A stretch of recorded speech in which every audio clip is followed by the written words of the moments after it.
Blog Talk Radio. Welcome to the Love of Heart Movement Radio Show. This is Sheryl Jones-Queen of Hearts, and I am here to tell you a little bit about the Love of Heart Movement. The Love of Heart Movement was birthed in January 2015, and I really saw a need to really spotlight individuals who provide services from the love of their hearts and really just do their job, whatever they were called to do, from the love of their heart and really serve other people. What I found was, as I go all over the town being a social worker, I have a chance to meet so many people. And so many people are out there hurting and just really don't like their life, is what I found. And what I determined was a person who loves what they're doing, they will be different in all the areas of their life. They will present themselves differently. They will show up differently in the world. So they definitely have the right and the determination and everything to serve others. So I definitely wanted to spotlight them. And I know that there are people out there that still love what they do, that still really feel a need to love on others and to show the beauty of others. So I just make sure that I always spotlight those people. Many times people get caught up in the day-to-day issues of life. And one of the things that I'm always asked and what I've seen is just with any type of, problems that you may encounter or whatnot, it's so important to really just spend that time learning about yourself and learning how you can be a blessing to others. I know for me, I've experienced challenges in my life, and really I've seen that anything is possible when you just have belief in God and just really, just turn your life around and just live from that belief. I believe that we can definitely be an example to all the people that we meet. But here's the deal, you guys. You have to open your mouth.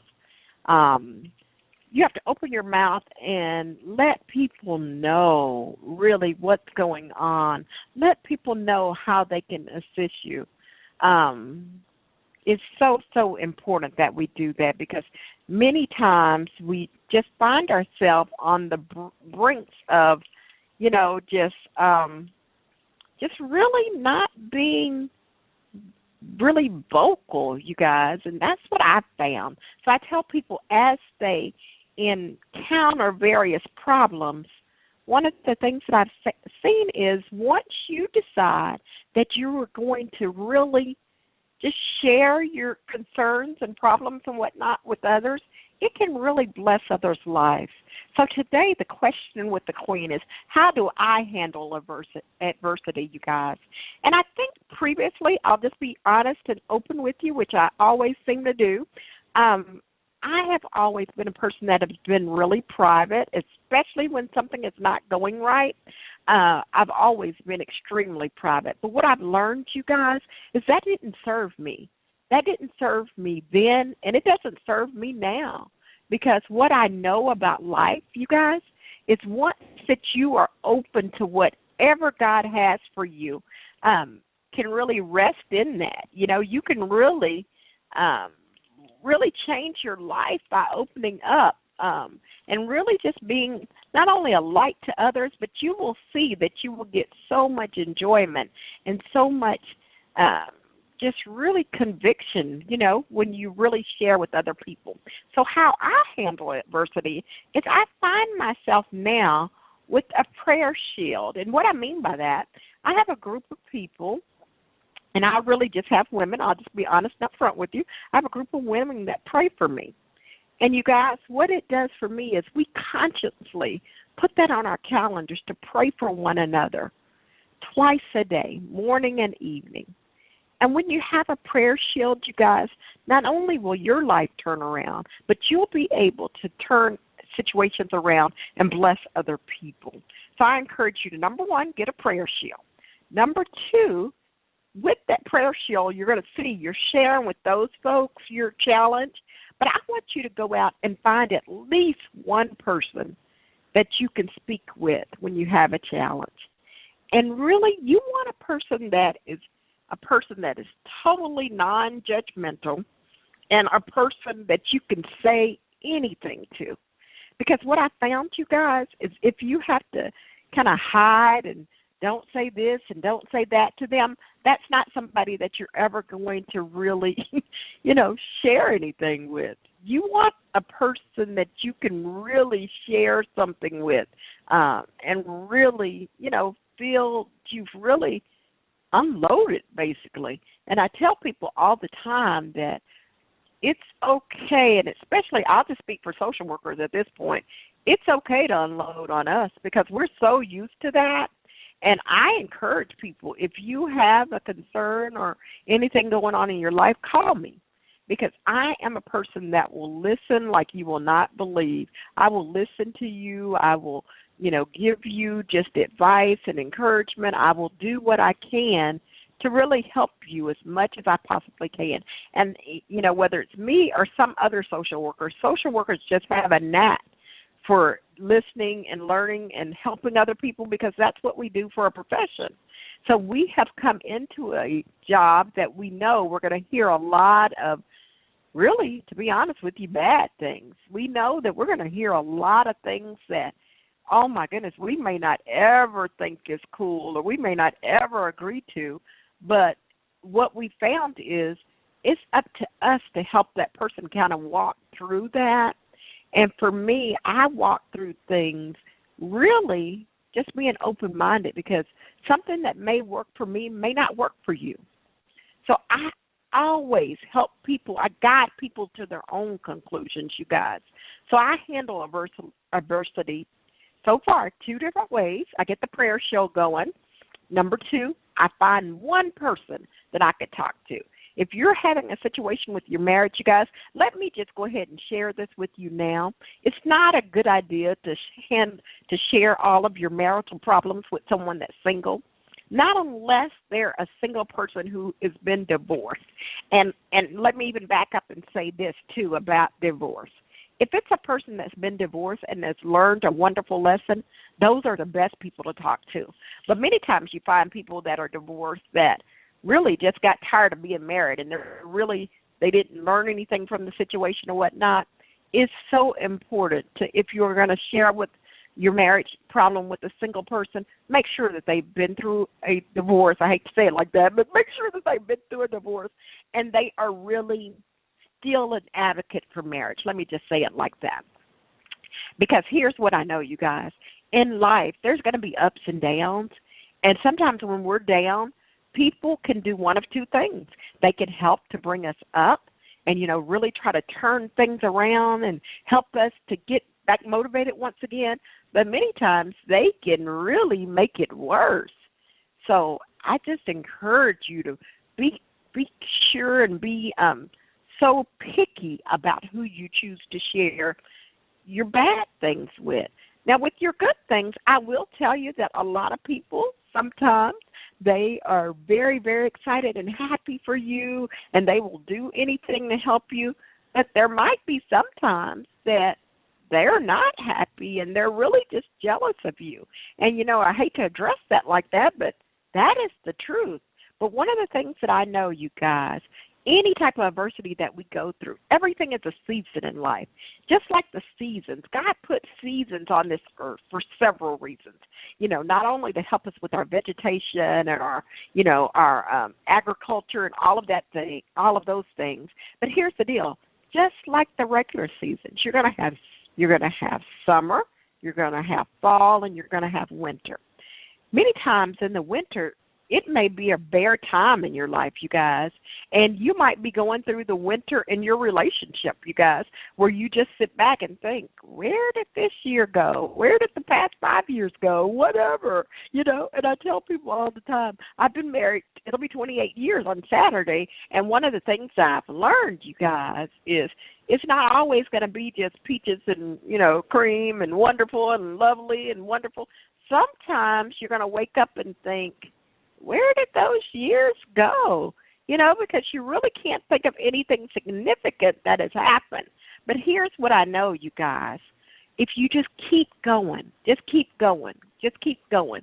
And just always make sure that you take care of yourself. Have self-care first. Because it's just like an airplane, you guys. Once you get on the airplane, if there's any type of problem that's going on or whatnot, they're going to tell you that you need to take the air mask and put it over yourself first. And when you put it over yourself, then you're able to help others.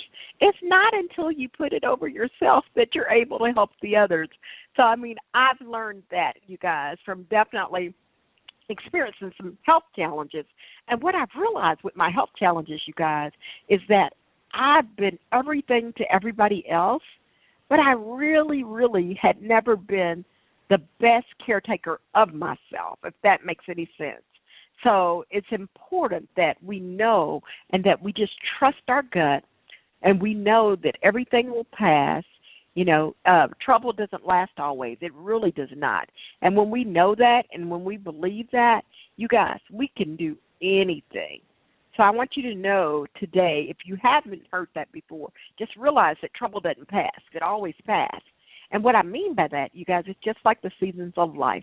You're going to have to go through the winter sometimes, you guys.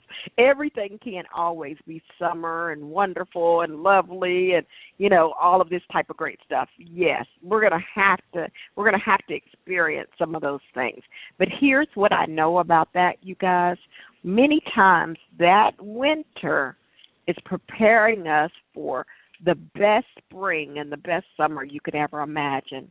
I will be just honest and upfront with you. In the last year, well, the last couple of years, I'd say 3 to 4 years, it's been very difficult in business for me because it's been so many changes. But here's what I know, you guys. I never lose sight of my goal. And my goal is always to be a help to someone, you guys. So I handle out adversity in the following ways. I have the prayer shield that I've explained to you, where you have a group of people praying for you, not once a day, but twice a day, morning and evening.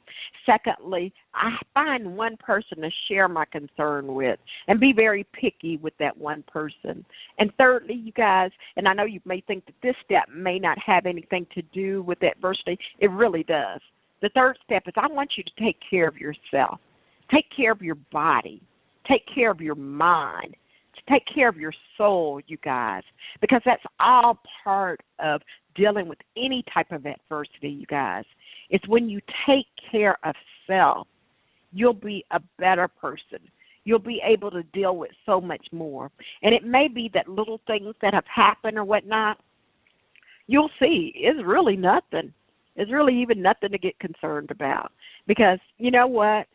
Even if something bad does happen to you, or even if you lose your job or you lose your spouse or just whatever happens, just know that God is there for you and that you can handle all. Scriptures say in Philippians 4:13, I can do all things through Christ which strengthens me.